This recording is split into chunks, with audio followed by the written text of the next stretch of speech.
आज मी तुम्हाला शिवरायांबद्दल खूप छान अशी गोष्ट सांगणार आहे आणि त्यातून तुम्हाला भरपूर काही शिकायला मिळणार आहे। त्यामुळे व्हिडिओ शेवटपर्यंत नक्की पहा आणि व्हिडिओ आवडला तर लाईक आणि सबस्क्राईब करायला विसरू नका। सह्याद्रीच्या कळांवर एक गरुड रोज उडायचा। त्याची भरारी, धारदार नजर आणि धाडस यासाठी तो प्रसिद्ध होता। तो फक्त शिकार नाही करायचा, पूर्ण डोंगर आणि कळांवर नजर ठेवायचा। शत्रू कुठून येईल, कुठल्या क्षणी झडप घालणार किंवा हल्ला करणार याची अचूक माहिती त्याला कळायची। त्याच सह्याद्रीच्या कळांवर शिवाजी महाराज आपले मावळे घेऊन गड किल्ले बांधत होते। शत्रूंची संख्या खूप मोठी होती, पण महाराजांच्या दृष्टीने शौर्य आणि वेगवान निर्णय क्षमता यापुढे मराठे नेहमीच विजयी ठरायचे। एकदा संभाजी महाराजांनी विचारलं, बाबा, एवढ्या कमी सैन्याने आपण एवढे मोठे शत्रू कसे काय हरवणार? महाराज हसून म्हणाले, बाळा, आपण गरुडासारखं शिकायचं।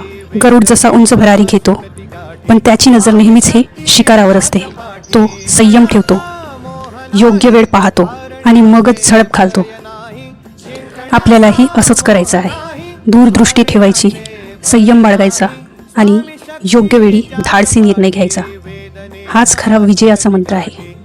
हे ऐकून संभाजीराजांनी डोळ्यात चमक आणत उत्तर दिले, म्हणजे खरा पराक्रम म्हणजे फक्त ताकद नाही, तर योग्य वेळेचं भान आणि दूरदृष्टी।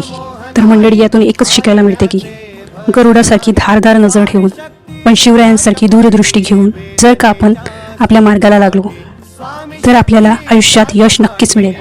यश मिळवण्यासाठी फक्त ताकद पुरेशी नाही, तर योग्य वेळेची प्रतीक्षा, संयम आणि दूरदृष्टी हीच खरी विजयाची शिदोरी आहे। तर यातून तुम्हाला काय शिकायला मिळेल कमेंट करून नक्की सांगा आणि व्हिडिओला लाईक आणि सबस्क्राईब नक्की करा। Thank you for watching.